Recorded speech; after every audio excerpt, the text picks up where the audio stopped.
Hello, it's Paul Vincenti, and I want to share some thoughts with you on the confusion that it would seem the radical left and the extremist feminists and our new leftists, who used to be liberals but are today more like Marxists, are trying to promote and confuse people with at the moment in Malta. Most recently, something which has never happened before in Malta, a candidate for the elections. Now, I mean, it never happened in either the MEP elections or the general elections of Malta. A candidate came out and defining themselves as queer, therefore that's supposed to somehow make them qualified to call for a civilized debate on abortion.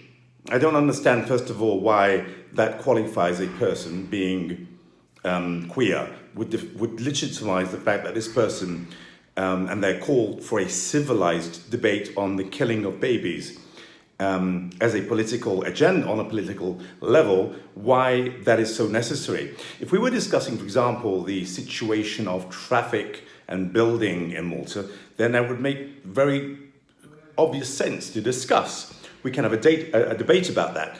But when it comes to debating the killing of another human being as a right for other people, then I just don't understand how you can have a civilized debate. So what exactly are they calling for?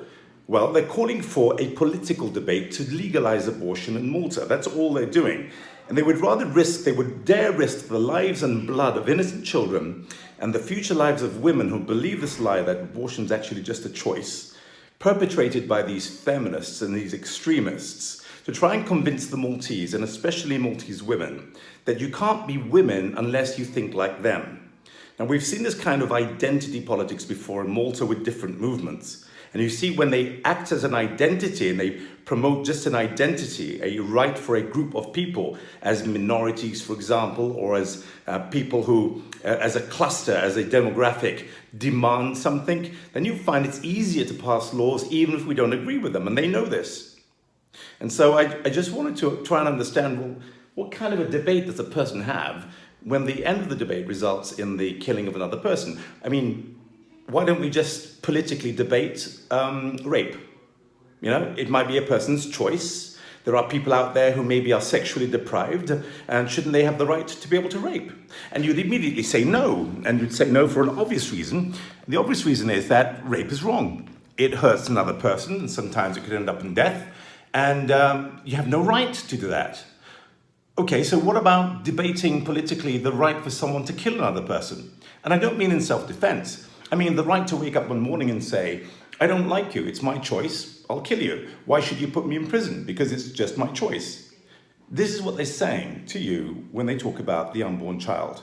And the only way it'll pass is if you forget that what they're actually talking about, and they don't want you to talk about it, if you forget that you're actually talking about a human life that is butchered in the womb in the name of a woman's right and choice, then the extreme feminists and the Marxists and leftists in Malta, who are driving this policy with some help from people also in government, from what we can pick up, then you're going to be led down the road of disaster. Like they did in other countries, they will present it to you as a woman's right, but these are extremist feminism.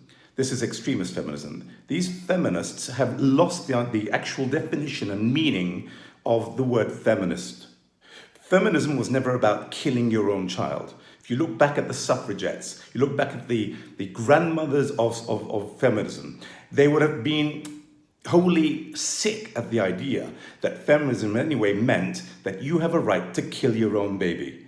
And I've seen the results of this. I've been involved since 2004.